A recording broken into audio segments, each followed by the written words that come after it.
Bon, changement complet de décor là. Hier on a craqué, enfin Hélène surtout qui en avait marre de la chaleur et de la ville. Oh oui. Du coup on est parti hier soir presque de nuit après avoir changé le pneu, voulu faire du gaz mais ça n'a pas marché donc on verra plus tard. On a roulé 200-250 bornes là vers le sud-ouest, vers l'Iran, vers Quetta. Et on s'est garé ici de nuit et c'est marrant parce que la végétation a complètement changé quoi. C'est que des buissons on est dans le désert. Épineux, ouais, c'est vraiment le désert, c'est sableux, il y a des palmiers dattiers là. Il fait très chaud. On va chercher les montagnes là. Et aujourd'hui on devait passer dans un petit massif montagneux qui devrait nous amener à 2000 mètres d'altitude normalement. Allez, on y va. Donc peut-être un peu de fraîcheur. Wally walou. Et on approche du Balochistan, donc ce matin il y a les flics qui sont venus nous voir vers 7h là. Pour nous dire qu'on serait quand même mieux à l'hôtel parce qu'on pourrait utiliser les toilettes, qu'on aurait le petit déj et tout ça. Donc, mais ils étaient très sympathiques, ils parlaient anglais comme d'habitude et ils nous ont laissé tranquilles quoi. Ils ont dit que ça serait mieux d'y aller, mais parce que oui, on va s'approcher de Quetta et du coup d'une zone où on peut pas voyager librement. Tout seul.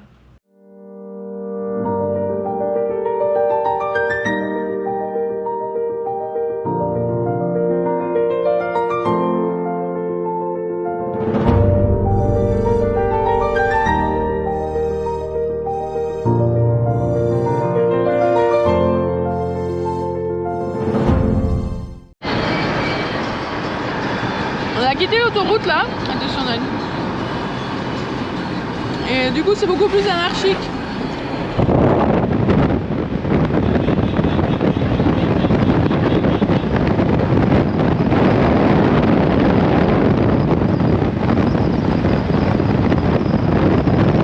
Oh le petit marchand de canne à sucre. Non, on a plus pas pris. Non. On a vu les dromadaires même. On a vu les dromadaires, ouais c'est On a changé de monde. très brumeux, très poussiéreux, les gens portent le turban. Les femmes les femmes ont la burqa, c'est les dromadaires. Mais c'est une burqa blanche. Youpi!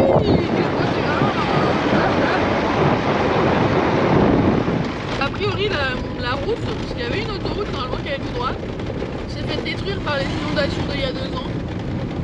Donc là c'est un peu un détour quoi, un détour obligé. C'est pas à droite non. Non, c'était encore dans 10 km.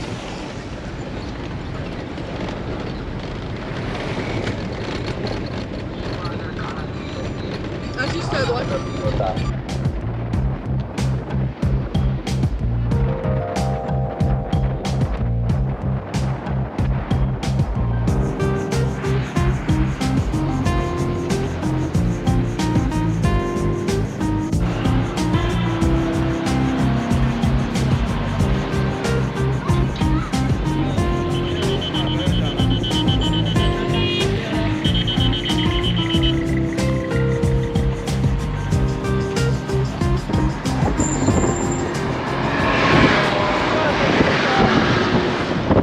La route a pris cher ici.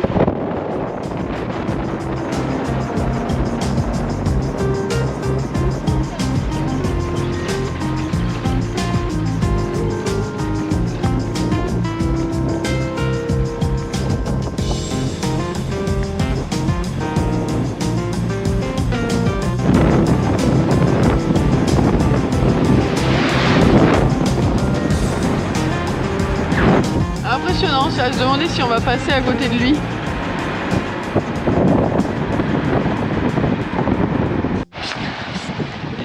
Ça nous a trouvé un chemin.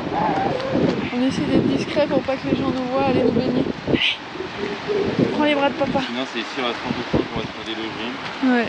Que les militaires vont venir Nous dire que ce n'est pas prudent.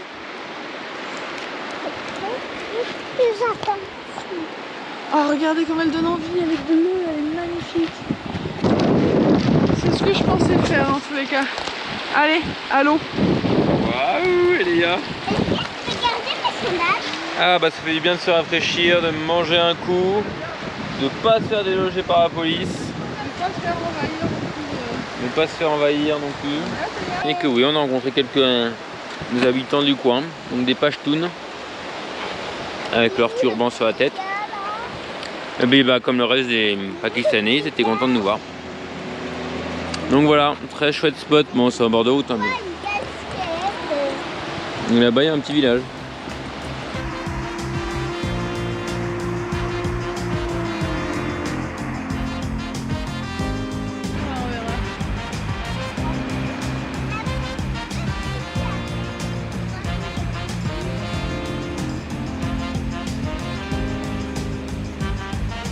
Le Baloutchistan est la région la plus pauvre, la moins densément peuplée et la plus grande du Pakistan.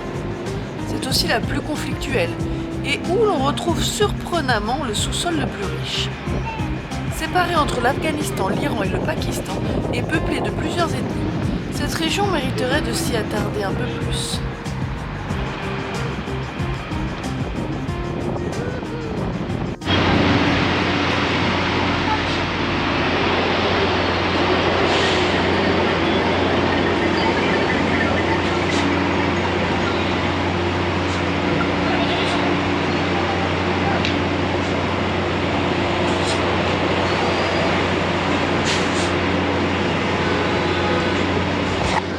Il y a du camion là, il y a du camion hein.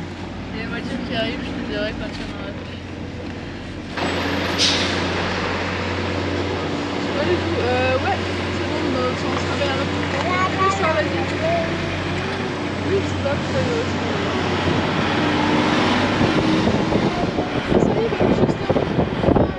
c'est une mystérieuse montagne. Baloutchistan. Trop drôle quoi. Mystérieuse montagne. On est entré dans le Baloutchistan là. Ça y est, on est escorté.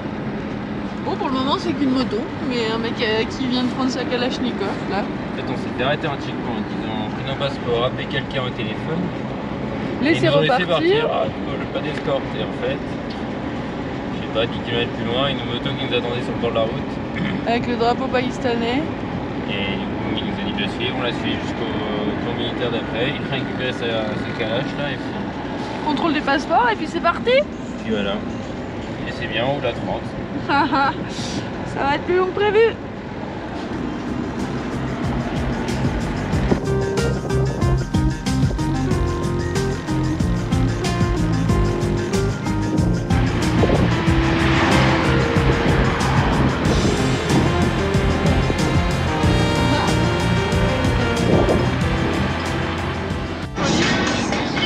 Bon bah le motard nous a laissé aussi sec qu'il nous avait pris au bout de quelques kilomètres.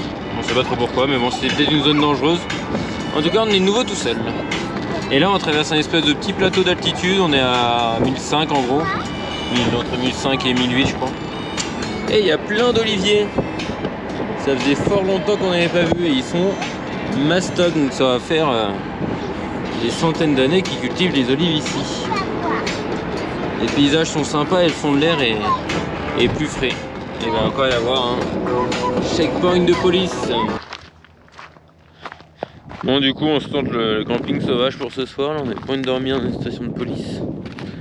Même si c'est certainement ce qui va arriver, on attend de voir combien de temps on va pouvoir rester ici parce que on s'est mis pas très loin d'une ferme, juste là, mais il faudrait qu'on aille dire bonjour, se présenter, sinon c'est eux qui vont appeler les flics et on pourra pas rester. Mais le décor est super beau. Donc voilà, c'est très beau. La route principale est pas très loin, on n'a pas fait les fous non plus, on n'est pas allé. En même temps, il n'y a pas beaucoup de pistes qui sortent. Il y a pas mal de villages, mais il y en a pas mal qui sont accessibles, pas vraiment en véhicule ou en moto du moins. Enfin voilà. On commence à s'installer, on verra bien. On verra bien où ça nous mène. Bon, on revient de la ferme là du coup. On a pas eu l'accueil qu'on espérait. Non, ils ont eu peur de nous les gens. Ouais, les gens ils avaient peur de nous quoi.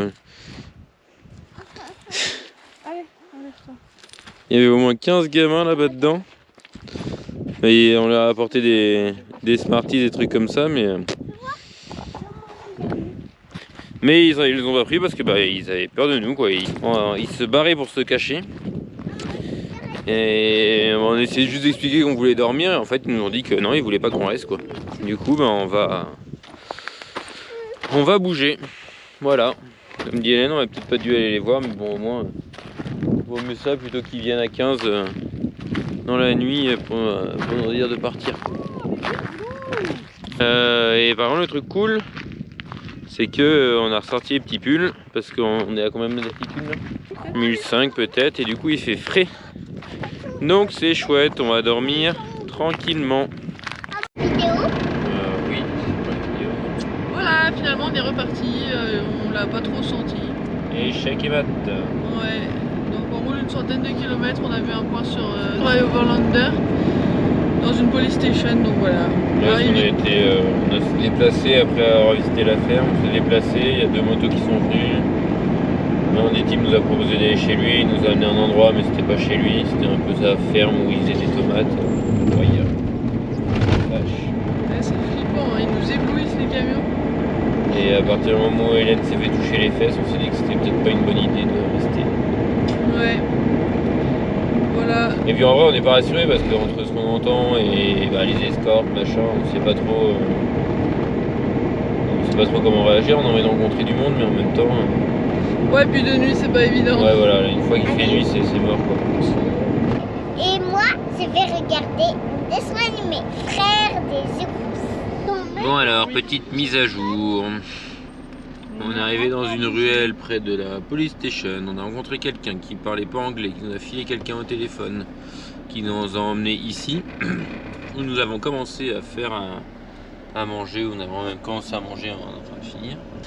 Et la police est venue nous chercher du coup. Et on bouge encore d'endroit. Et on bouge et puis on comprend pas forcément, ils ont pas du tout le même accent que nous, du coup des fois on comprend rien. Ouais, et puis en plus ils nous écoutent pas, ils sont persuadés qu'on vient de l'Iran et que du coup on est censé avoir une permission. On n'a pas cette permission. On est censé avoir une lettre, la lettre là. La NOC là, cette fameuse lettre que tu obtiens à Quetta pour te dire que bah tu t'enregistres en gros. J'avoue, je sais pas trop à quoi elle sert. Mais voilà. Donc non, on n'a pas cette lettre parce qu'on vient d'Islamabad et ils ont moins l'habitude a priori. Je sais pas pourquoi. Où est-ce qu'ils vont les gens une fois qu'ils sont Je sais pas si c'était forcément escorté en fait avant Quetta, peut-être. Mais non, mais ma question c'est pourquoi. Enfin, j'ai l'impression que tous les gens qu'on rencontre et dont on entend parler, ils viennent de l'Iran vers le Pakistan. Bah oui, après ils vont en Inde. Bah oui, mais après il faut bien qu'ils rentrent. Hein. Après, ouais, ils chient pour rentrer quoi. Ouais. Enfin bref, voilà. Donc on suit cette voiture de police, donc là on est sûr que c'est des policiers parce qu'il y a marqué police sur la voiture, c'est déjà ça. Et puis on espère qu'on aura un endroit calme pour dormir. C'est the end point pour dormir parce que là ça fait la 4e fois qu'on se déplace. Bon, la première fois c'est parce qu'on a tenté de dormir au Balochistan sans police. Oh, ça finit. Et voilà, nous voici partis pour Quetta, il est 10h du matin. Escorte jour 1. On a hyper bien dormi cette nuit, il faisait frais et tout, c'était trop agréable. C'est calme. Ouais, du coup, une fois qu'on est sorti du van, c'était un peu la cohue. La cohue, ouais, tout le monde qui se mettait à la porte pour voir Eléa qui était encore endormie sous la couette. Essayer de lui faire des bisous. Après, on a fait le petit déj. Bon, ça, ils nous ont un peu laissé tranquille quand on mangeait. Au moment de partir, il y a tout le monde qui voulait une photo, mais une photo juste avec moi. Et les mecs hyper insistants, tu sais, à te prendre sur le côté. On va dire qu'il y avait des belles lunettes de soleil et tout ça. Quelque chose qui est encore jamais arrivé au Pakistan. Ouais, non, c'est la première fois que les mecs sont aussi insistants et pénible. Ouais, c'est pas agréable du tout, quoi. C'est des lourdeaux, quoi. Voilà, ils sont lourds. Donc on verra comment ça se passe. Ah, c'est la Toyota. C'est marrant parce qu'ici les... Changement d'escorte, on passe de voiture à moto mais à 2 personnes donc ça va être lent. Ouais, parce que là c'était bien, on voulait entre 60 et 90. En même temps s'arrêter pour bouffer des pommes et prendre des photos dans les pommiers. Ça a avancé, mais là la moto à 2, ça va être comme tout à l'heure, quoi, à 40, 50. Ouais. J'espère que ça va pas être sur longtemps comme tout à l'heure. On a plein de pommes. Des pommes bien vertes, j'avais peur que ce soit pas bon, elles sont bien juteuses. Ouais, elles sont grave bonnes. Bon, on a changé une énième fois d'escorte, on compte plus. Et on profite quand même du paysage, c'est très aride mais les villages sont très beaux. Et on n'est plus qu'à 45 km de Quetta, donc c'est cool, on avance lentement mais sûrement. Et les gens dans les petites villes là, ils sont souriants. On a fait une pause tout à l'heure et j'ai eu le droit à une part de gâteau, un petit thé au lait, tout ça. Donc ça change pas du reste du Pakistan pour l'instant. Bon, voilà, arrivé à Quetta. Après 5 heures de route et 200 km effectués aujourd'hui, 40 escortes différents.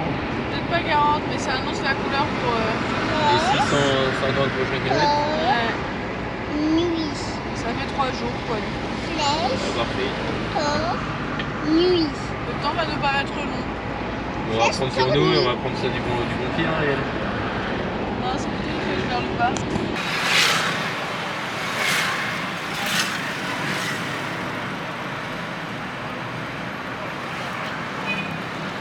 Bon, on est à Quetta, ça y est, on attend quelque chose, mais on sait pas quoi. On est dans la ville, mais on est toujours pas arrivé quoi.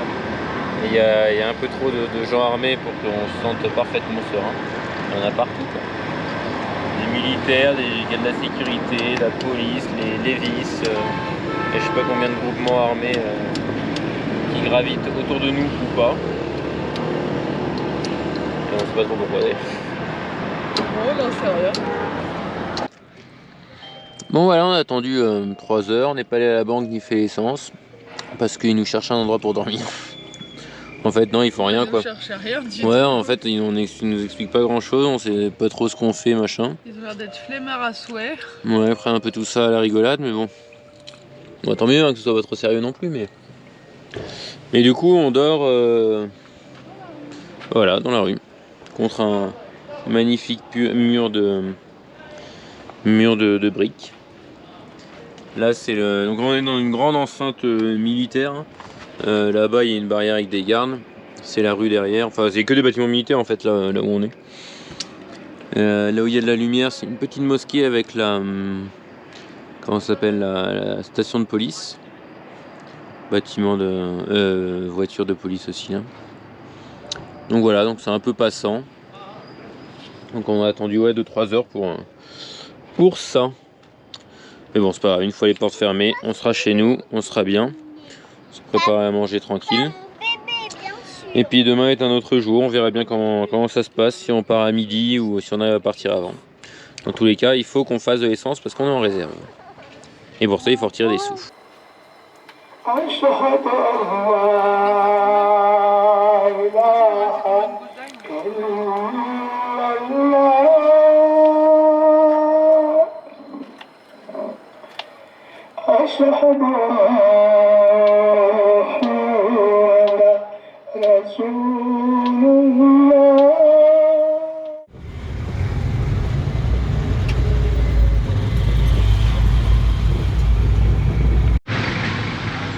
Et on essaye de sortir de Quetta. Hello. C'est un joyeux bordel. On est escorté, mais bon, il y a des tuk-tuk devant nous. Ah ouais. Regardez le bus de compète. C'est ouf. Bah, tu peux filmer de ton côté, c'est intéressant aussi tous les stands.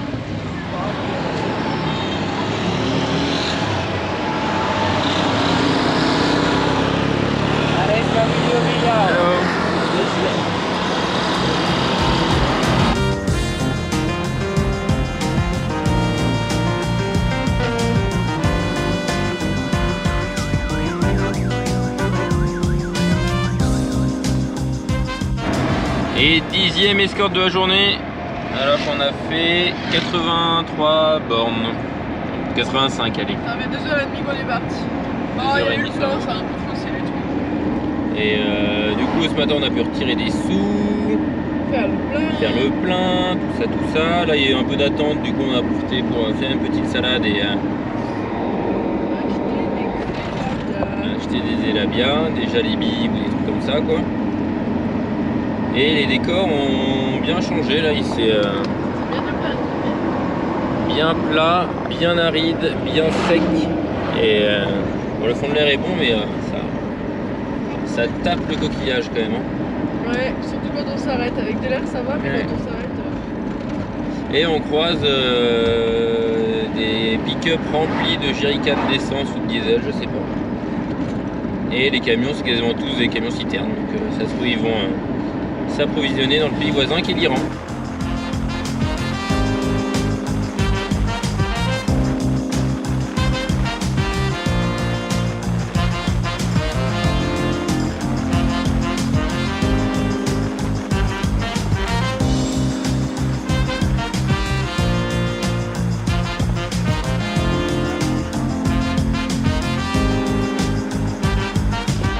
Bon, petit posté un checkpoint et changement d'escorte. Donc là, 14e, il me semble. Non, 15. 15e.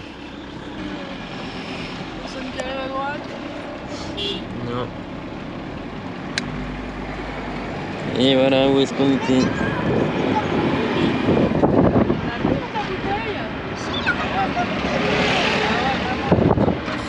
Pour que ça me fasse plus mal. Cool. À côté des dunes.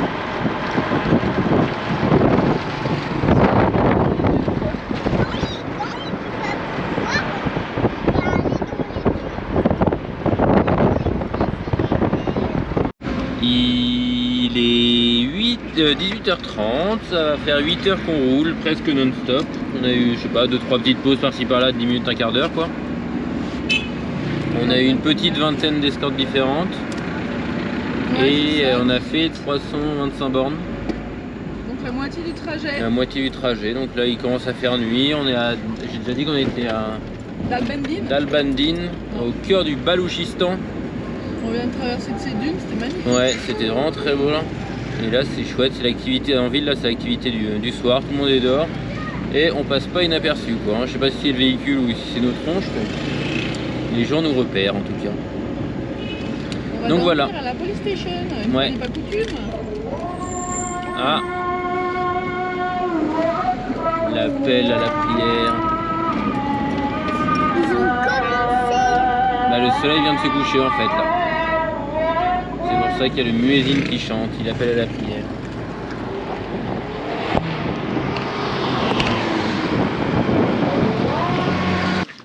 Bon, on est bien arrivé du coup à la station de police et on teste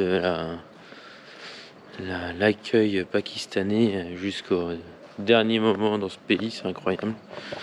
On est accueilli par le chef du secteur en personne.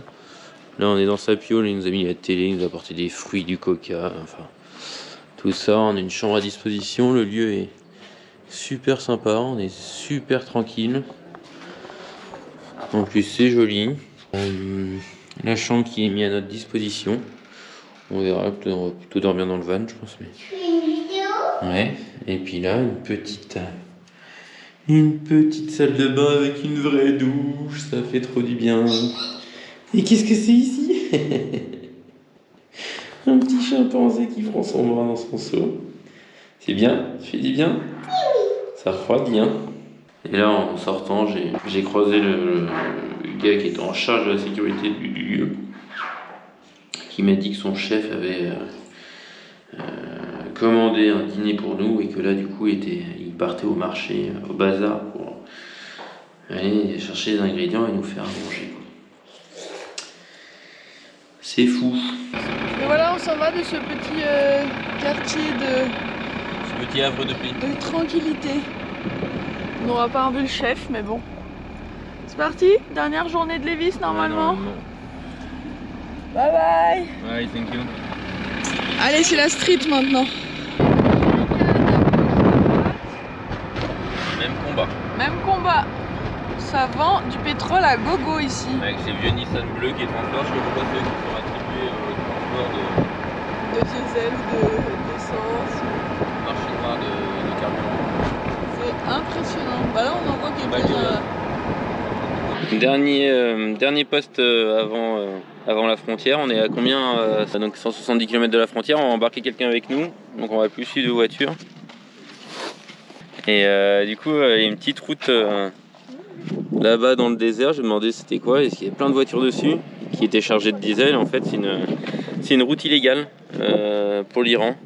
Donc c'est bien un gros trafic de carburant qu'il y a ici, quoi. Ils viennent d'Iran.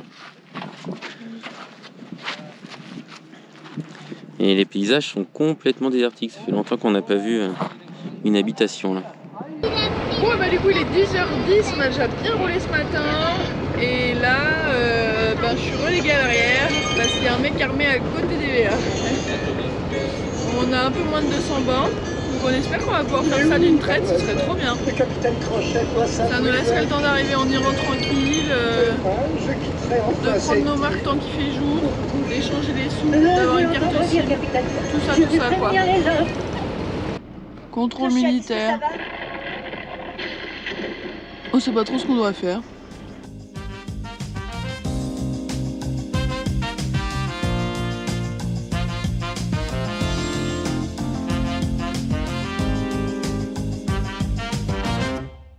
C'était courageux. Et nous arrivons à la frontière. Il est quelle heure? Il est midi 40. Putain, il est midi 40 quoi, on n'aura jamais été aussi efficace. En 4 heures, on a fait les 300 bornes restants.